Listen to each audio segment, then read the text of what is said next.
হঠাৎ করে মন চাইলো মেয়ের জন্য একটা গাউন তৈরি করি। তো গজ কাপড় দিয়ে বানাবো ভাবলাম। তো সে চিন্তা করে গাউনটা বানাবো। আপনাদের সাথে শেয়ার করব কিভাবে আমি পুরা গাউনটা বানিয়েছি। তো চলুন, প্রথমে আমি নিউ মার্কেট চলে গিয়েছিলাম এই গজ কাপড়টা কিনতে। এই গজ কাপড়গুলো আমার আশপাশের দোকানে অনেক দাম চাচ্ছিল ৬০০ করে। তো আমি নিউ মার্কেট চলে গেলাম। নিউ মার্কেট যেয়ে আমি ২২০ টাকা করে গজ কিনে নিয়ে আসলাম। আমার মেয়ে হচ্ছে ১২ বছরের বয়স তার, ওর জন্য ৪ গজ কাপড় নিয়ে আসলাম। ফলস এবং ভিতরে ক্যান সবগুলা কিনে নিয়ে আসছি। ৪ গজ কাপড় আমি নিয়ে আসছি। আমার কাছে ২২০ টাকায় অনেক ভালো মনে হয়েছে। আপনাদের কেমন লাগছে বলবেন। হচ্ছে ফলস, এই যে দেখুন ফলসের উপরে যখন রাখলাম অনেক সুন্দর লাগতেছিল কাপড়টা। তো আমি সাথে আরও অনেকগুলো গজ কাপড় কিনছি। এটা দিয়ে আমি একটা ব্লাউজ তৈরি করবো, এই জন্য এটা কিনেছি ২৫০ টাকা দিয়ে। তো আমি যে জামাটা আগে কেটে নিচ্ছি, কীভাবে কাটতেছে আপনাদেরকে দেখাচ্ছি। যেহেতু আমার মেয়ের ১২ বছর বয়স, সেই তুলনায় আমার যেভাবে কাটা লাগবে সেভাবে আমি কেটে নিচ্ছি। আপনাদেরকে আসলে মাপটা সেভাবে বলতেছি না, আপনারা দেখলে বুঝতে পারবেন আমি আসলে কতটুকু রাখতেছি, কিভাবে কি করতেছি সেটা। গাউনটা আমার বানাতে অনেক বেশি টাকা লাগে নাই, অনেক কম টাকায় মানে সুন্দর একটা গাউন বানিয়েছি। আপনারা চাইলেও আপনাদের বাচ্চার জন্য এভাবে সুন্দর করে গাউন বানাতে পারেন আপনারা। অনেক অনেক সময় লাগে না আসলে একটা গাউন তৈরি করতে।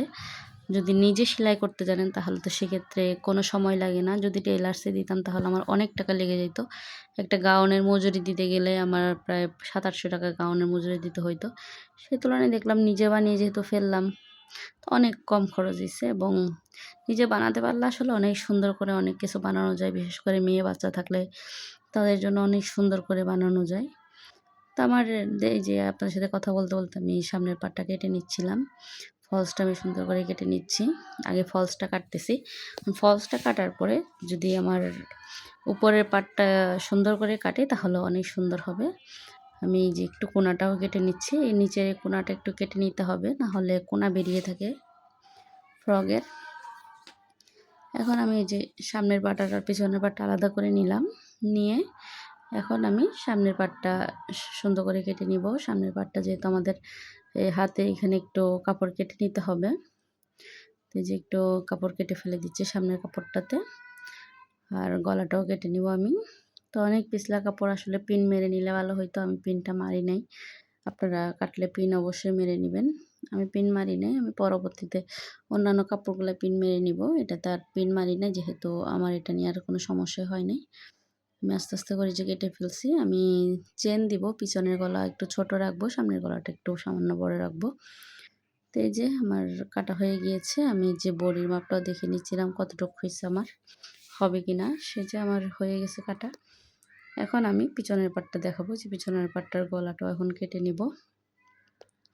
পিছনের গলায় একটু ছোট করেই নিব, কারণ চেন লাগাবো আমি, তাই 2 ইঞ্চিতে রাখতেছি। যেহেতু চেন লাগালে গলা ছোট করে দিতে হবে। আর চেন লাগালে আসলে গলাগুলো অনেক সুন্দর হয় পরার পরে, এই জন্য আমি চেনটা লাগিয়ে দিব। আপনাদেরও যদি আপনারা যদি বানান তাহলে অবশ্যই সেভাবেই বানাবেন, যাতে আপনার বাচ্চা যেভাবে পরে মজা পায় সেভাবে। আসলে অল্প টাকায় যদি নিজে সেলাই করতে পারি, অল্প টাকায় অনেক কিছুই করা যায়। তো এই যে আমি এখন উপরের পাটটাও কেটে নিব। উপরের পাটটা সুন্দর করে ভাঁজ করে নিচ্ছি। ভাঁজ করে নিয়ে আমি উপরে যে কাপড়টা কাটছি ফলসটা, সেটা বসিয়ে আমি মাপ দিয়ে দিয়ে কেটে নিব। তো এভাবে আর কি করব, আপনারা দেখলে বুঝতে পারবেন। 4 ভাঁজ করে নিয়েছি। আসলে এই কাপড়গুলো কাটতে একটু কষ্ট হয়, তারপরেও আমি চেষ্টা করছি আসলে কাটার, যেহেতু মেয়ের জন্য বানাবো, তো একটু কষ্ট না করলেই তো হয় না। আসলে সব কিছুই আমাদের অভ্যাস, আমরা চেষ্টা করলে সবই পারি। তো আমি প্রথমে যে কাপড়টা বসিয়ে নিয়েছি, কাপড়টা বসিয়ে আমি পুরো জামাটা কেটে নিব। যেহেতু কাপড় বসিয়ে কাটলে অনেক সুন্দর হয়। তো আমি এই কাটাটা দেখালাম না, সুন্দর করে আপনারা দেখে বুঝতে পারবেন আমি কীভাবে কাটছি। জাস্ট বসিয়ে দিয়েই কেটে ফেললাম, সুন্দরভাবে কেটে ফেলছি। একদম সামনের পাট পিছন পাটটা সুন্দর করে কাটছি। তো এই যে আমি এভাবেই আর কি কেটে নিব পুরোটাই, সামনের পাট পিছন পাটটাই কেটে নিচ্ছি। আসলে জামাগুলো বানানোর পর আসলে অনেক সুন্দর দেখা গেছিলো, মেয়েকে অনেক ভালো লাগছিল। তো আমার এই যে সামনের পাট পিছন পাট আমি কেটে ফেলছি। এখন এটা সরিয়ে রাখবো। আমি হাতাটাও কেটে নিব। এটা যে সামনের পাটটা রাখছি, তো এই যে কেটে নিতে হবে এখন সবগুলাই। তো আপনারা চাইলেও এভাবে আপনাদের বাচ্চার জন্য জামা কাপড়ও কিনতে পারেন। আসলে আশপাশ থেকে তেমন একটা কাপড় কেনাও যায় না, অনেক দাম নেয়। তো আপনারা সবসময় চেষ্টা করবেন, যদি গাউন বানান বা ভালো কোনো গস কাপড় দিয়ে জামা বানাতে চান, অবশ্যই আপনারা নিউ মার্কেট চলে যাবেন। ওইখানে অনেক কম দামে অনেক ভালো ভালো কাপড় পাওয়া যায়, গস কাপড়। আমিও জানতাম না আসলে, আমি ইউটিউবে দেখছিলাম যে কোথায় গস কাপড় সস্তায় বিক্রি করে, ইউটিউব থেকে দেখে গেছিলাম। তো এই যে আমি এভাবে মাপ দিয়ে আমি আমার জামাটাও কেটে নিচ্ছিলাম, উপর সামনের পাটটা সমস্ত কাটার পর আমি হাতাটা কেটে নিব। হাতাটা প্রিন্সেস কাট হাতা বানাবো আমি। আমি আগে কখনো প্রিন্সেস কাট হাতা বানাইনি, আমি ইউটিউব থেকে দেখে নিয়েছিলাম কিভাবে বানাই। আপনারাও চেষ্টা করবেন আসলে কিভাবে বানানো যায়, আপনারা নিজেরাও দেখবেন। তা আমি যে আমার লম্বা যতটুকু লম্বা রাখবো আমি তার থেকে আরও 6 ইঞ্চি বেশি রাখছি, যেহেতু প্রিন্সেস কাট হাতার জন্য আরও 4 থেকে 5 ইঞ্চি আমি বেশি রাখছি। কিভাবে কাটছি আপনারা দেখলে বুঝতে পারবেন। এই যে আমি ড্রয়িং করে নিচ্ছি, ড্রয়িং এই যে উপর থেকেও কীভাবে কাটতে হয় সেটাও দেখলে আপনারা আসলে বুঝতে পারবেন প্রিন্সেস কাট হাতা কীভাবে বানাই। আমি নিজেও জানতাম না, আমি ইউটিউব থেকে দেখছি। এই প্রথম বানাবো মেয়ের জন্য প্রিন্সেস কাট হাতা। তো আপনারাও দেখলে আসলে পারবেন, যারা সেলাই কাজ পারে তারা অবশ্যই পারবে। আমি দুইটা হাতাই কেটে নিচ্ছি।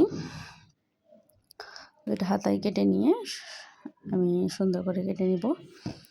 এই যে আমি কখনোই আগে বানাইনি, তারপর চেষ্টা করলে আসলে সবই সম্ভব। তো এই যে এখন নিচের গেটটা আমি কেটে নিব, জাস্ট লম্বা মাপটা দিয়ে নিব, কারণ আমি কুচি দিয়ে জাস্ট বসিয়ে নিব। এখানে পুরো 3 গজ কাপড় ছিল আমার, আমি 3 গজ কাপড় দিয়ে নিচের গেটটা দিয়েছি।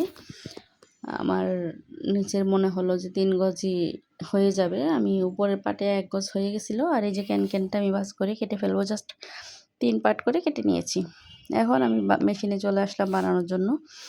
আগে আমি পুরা কাপড়টা অ্যাডজাস্ট করে নিব, ফলস এবং উপরের কাপড়টা, যেহেতু পিছলা কাপড় সরে যাবে এই জন্য আগে থেকেই জয়েন্টটা দিয়ে নিচ্ছি। এভাবে আগে সবগুলা লাগিয়ে নিব, পরে আমি সেলাই করব। তো এই যে আমি পুরাটাই সেলাই করতেছি। তো আমার এই মেশিনটা আমার আসলে অনেক পছন্দের একটা মেশিন। এই মেশিনটা হচ্ছে সিঙ্গারের একটা সেলাই মেশিন। এই মেশিনটা কিনলে, যাদের এই মেশিনটা আছে তারা জানে এই মেশিনটার সুবিধা কি। এই মেশিনটায় প্রায় 24টা সেলাই করা যায়। এই মেশিন আমার অনেক ভালো লাগে সেলাই করতে এবং ওভারলক করতে পারি। আমি ক্যানটাও ওই যে এভাবে সেলাই করে নিচ্ছি। ক্যানটা কীভাবে সেলাই করতে জাস্ট এটা আপনাদেরকে দেখাচ্ছি। এভাবে একটু সেলাই করে নেব ক্যানটা। এখন আমি এই যে আমি জাস্ট গলাটা আগে বসিয়ে নিয়েছি। গলাটার আর ভিডিও দেখালাম না, আমরা সবাই পারি। এই যে গলাটাও বসিয়ে নিয়েছি এভাবে, আমি সামনের পিছনে গলাটা বসিয়ে নিয়েছি। আমি চেনটাও লাগিয়ে নিব। চেনটা লাগানোর পরে তারপরে হচ্ছে অন্য কাজ করব। একবার চেনটাও লাগিয়ে ফেলবো গলাটা বসিয়ে। আমি এখন কাঁধ জয়েন দিচ্ছি। কাঁধ জয়েন দেওয়ার পরে তারপরে হচ্ছে চেনটা লাগাবো। এই যে আমি কাঁধ জয়েন দিয়ে দিচ্ছি। আর এই সেলাই মেশিনটা আসলে অনেক সুবিধা দেয়, আমার অনেক হেল্প হয়। আমার আরেকটা সেলাই মেশিনও আছে, তো আমার এটাতে সেলাই করতে কেন জানি না ভালো লাগে। সাথে ওভারলকটাও আছে, এই জন্য মানে একটু সেলাই করে আমি ওভারলকটা একেবারে দিয়ে নিচ্ছিলাম। এই জন্য আমি এই মেশিনে বসছিলাম, যেহেতু এসব কাপড়গুলো ওভারলক ছাড়া পরাও যায় না, এই জন্য সেলাই করে আমি ওভারলকটাও শেষ করে ফেলছিলাম। তো এই যে আমার গলাটা আমি বসিয়ে নিয়েছি, গলাটা আমার সেলাই হয়ে গেছে। এখন আমি চেন লাগাবো, এই জন্য চেনের কাপড়টা আগে বসিয়ে নিচ্ছি। যেহেতু একটা ফলস আছে এখানে, সেলাইটা আমি করে নেব। এই যে কাপড়টা আমি ভিতরে উল্টিয়ে দিলাম। তো উল্টিয়ে দেওয়ার পরে এখন আমি চেনটা বসিয়ে নিব। এখন আমি গলার একটা চাপ সেলাই দিয়ে নিচ্ছি। গলায় চাপ সেলাইটা দিলে অনেক সুন্দর হয় গলাটা। আমরা সবাই জানি যারা সেলাই কাজ করি, গলায় বিশেষ করে চাপ সেলাইটা দিতে হয়, তার গলাটা ইজিলি অনেক সুন্দরভাবে বসে যায়। তো এই যে অনেক সুন্দর হয়েছে আমার। আমি এই যে চেনটাও লাগিয়ে নিয়েছি, চেনটা অনেক সুন্দর করে লাগিয়ে নিয়েছি। আপনারা দেখে বলবেন কেমন হয়েছে চেনটাও লাগানো আমার কাছে অনেক সুন্দর হয়েছে। আপনাদেরকে আসলে সেভাবে ভিডিওতে বোঝাতে পারতেছিলাম না। এই যে এখন আমি প্রিন্সেস কাট হাতাটা কিভাবে জয়েন দেবো সেটা আপনাদেরকে একটু দেখাচ্ছিলাম। আগে আমি বগলের সাথে হাতার মাপটা দিয়ে নেব। আমার বগল যত ইঞ্চি আছে আমি হাতার মাপটাও সেভাবে রাখবো। আমি মাঝখানে একটু কেটে দিব, যাতে মাঝখানটা চিহ্ন করে নিয়েছি, যাতে আমার কোনো সমস্যা না হয়। এখন আমি উপর থেকে কয়েকটা কুচি দিয়ে দিব, মানে দুই সাইডে যেখানে মাঝখানে কাটছি এই সাইডে 5টা, ওই সাইডে 5টা, দুনো সাইডে সেমভাবে কুচিটা দিতে হবে যাতে সুন্দর দেখা যায়। তো আমি যে আস্তে আস্তে করে ছোট ছোট করে কয়েকটা কুচি দিয়ে নিচ্ছি। দুই সাইডে আমি কুচিটা দিব। সে প্রথমে এই সাইডে দিলাম, এখন আমি মেপে নিচ্ছি এই সাইডে কতটুকু আছে। সেমভাবে আমি ওই সাইডেও ওইভাবেই রাখবো, যেহেতু হাতের মাপটা আমাকে নিতে হবে ঠিকভাবেই। তো আমি যে অর্ধেক এনে এখন আবার কুচিগুলো দিয়ে নিব। আসলে যখন কাজ করবেন তখন ইজিলি আপনারা নিজেরাও বুঝে যাবেন যে কিভাবে কাজটা করবেন। তো আমিও ওইভাবে নিজে থেকে করতেছি। আমি ইউটিউব থেকে দেখছি, আপনার থেকে বলছি, আমি নিজেও জানি না, আগে থেকে আমি কখনোই বানাইনি হাতাগুলা। তো আমার কাছে মনে হলো যে আসলে হচ্ছে, দেখুন কি সুন্দর ফুলে আছে এবং কুচি কুচি হয়েছে, মনে হলো যে অনেক সুন্দর হবে। আপনারা বলবেন আপনার কাছে কেমন লাগছে। তো এই যে এখন আমি হাতাটা জয়েন দিয়ে নিব, যেহেতু আমার কুচি দেওয়া শেষ। আর আমার এখান থেকে এখন মাপ দিয়ে নিচ্ছে আমার আসলে ঠিক আছে কিনা। আমার সব কিছু ঠিক আছে। এখন আমি মাঝখান থেকে জয়েনটা দিয়ে নিব। আগে হাতার মোহরিটা সেলাই করে নিব, সেলাই করে পরে আমি হাতাটা জয়েন দিয়ে দিব। এই যে সেলাইটা আমি করতেছি, করা শেষ আমার। আমি সেমভাবে আমার দুইটা হাতাই লাগাবো। আপনারা দেখলে বুঝতে পারবেন কিভাবে আমি হাতাগুলো লাগাই। তো আসলে আমার মেয়ে অনেক পছন্দ করছিল প্রিন্সেস কাট হাতা দিয়ে জন্য জামা বানাবো, ও অনেক দিন ধরে বলতেছিল। তো ইউটিউব দেখে আসলে এই জামা বানাতে পারলে অনেক ভালো লাগে। নিজের কাছে মনে হয় যে নিজে জামা বানিয়ে যদি নিজের মেয়েকে পরাতে পারি অনেক শান্তি লাগে। তো আমার কাছে অনেক ভালো লাগতেছিল জামাটা বানাতে, যেহেতু মেয়ের পছন্দের একটা ড্রেস, মেয়ে একটা গাউন বানাইতে বললো। আসলে কিনেও আমরা পরাই, তারপরেও নিজের হাতে বানালে মনে হয় অনেক শান্তি লাগে। আমাদের সেই শান্তিটা যে বানায় সেই একমাত্র বলতে পারে যে আসলে নিজের হাতে জামা বানিয়ে মেয়েকে পরানো কতটা শান্তির বা কতটা আনন্দের। মেয়েও আনন্দ পায় এবং নিজেও বানিয়ে মেয়েকে দিলে অনেক ভালো লাগে। তো এই যে আমি এভাবে হাতাটা আসলে লাগিয়ে ফেলছি। হাতাটা কীরকম হয়েছে আপনাদেরকে দেখাই। আমি সেম দুইটা হাতাই লাগিয়েছি, আপনাদেরকে একটু দেখাই। দেখুন এই যে আমি খাটে আপনাদেরকে বিছিয়ে পুরো ভালোভাবে দেখাচ্ছি কীভাবে আসলে হাতাটা লাগাইছি। এই যে দেখুন কি সুন্দর লাগতেছে। তো এই যে আমার সামনের পাটটা ডান। এখন আমি নিচের কাপড়টা আমি সেলাই করে নিব। নিচের কাপড়টাকে জয়েন্টটা সেলাই করে নিব। জয়েন্টটা সেলাই করা হয়ে গেলে দেন আমি কুচি দিয়ে দিয়ে পুরা রাউন্ডটা সেলাই করব। আগে আমি জামার উপরের অংশটা মাপ দিয়ে নিয়েছি কতটুকু লাগবে, তো সে অনুযায়ী আমাকে উপরের পাটটাও রাখতে হবে। আমি যে অনেক বড় বড় করে কুচি দিচ্ছিলাম, যেহেতু আমার অনেক বড় কাপড়, 3 গজ কাপড়, 3 গজে অনেক কাপড়, তো কুচি দিয়ে দিয়ে আমি ছোট বানিয়ে নিচ্ছি, যেহেতু এটা একটা ফ্রক হবে। তো আপনারা এভাবে বানিয়ে নেবেন যার যেভাবে ভালো লাগবে। আমি কুচি দিয়ে দিয়ে 3টা কাপড়ই আমি 3টা কাপড় নিয়েছি। একটা হচ্ছে ফলস দিয়ে দিছি, আর একটা হচ্ছে ক্যানক্যান দিছি, একটা ফলস, আর একটা হচ্ছে উপরের নেট কাপড়টা। 3টা কাপড়ে আমি একসাথে জয়েন্ট দিয়ে নিচ্ছি। আসলে ডিটেলস এতটা দেখাইতে পারলাম না। তো আমি 3টা কাপড়ে জয়েন্ট দিয়ে আমি এটার সাথে এখন অ্যাটাচ করব উপরের পাটের সাথে। কীভাবে অ্যাটাচটা করব সেটা আপনাদেরকে বলি। এই যে আমি আস্তে করে বসিয়ে দিলাম 2টা কাপড়ই সুন্দর করে। আমি নিচেরগুলা 3টা একসাথে জয়েন্ট দিয়ে নিছি, যেন বের হবে না। তারপরে একটু সাবধানে কাজ করতে হবে যাতে কোনোভাবেই কাপড় গুছাই না যায়। তো আমি অনেক আস্তে আস্তে করে সেলাইটা করতেছি যাতে কোনো ধরনের সমস্যা না হয়, যাতে সেলাইটা খুলতে না হয়। তো এই যে আমার গাউনটা সম্পূর্ণভাবে রেডি হয়ে গেছে। আপনাদের কেমন লাগছে আপনারা বলবেন। যেমন মেয়ে পরে তো অনেক খুশি হয়ে গেছে। আমার মেয়ে জানেও না যে আমি ওকে পড়ানোর পরে ভিডিও করতেছিলাম। ও হঠাৎ খেপে যাবে যে তুমি আমাকে ভিডিও করতেছো, একবারও বললা না। এই যে অনেক সুন্দর হয়েছে আসলে গাউনটা। আপনার কাছে কেমন লাগছে বলবেন। আমি এটার ভিতরে ক্যানক্যান দিয়েছি বলে একটু ফোলা ফোলা লাগতেছে।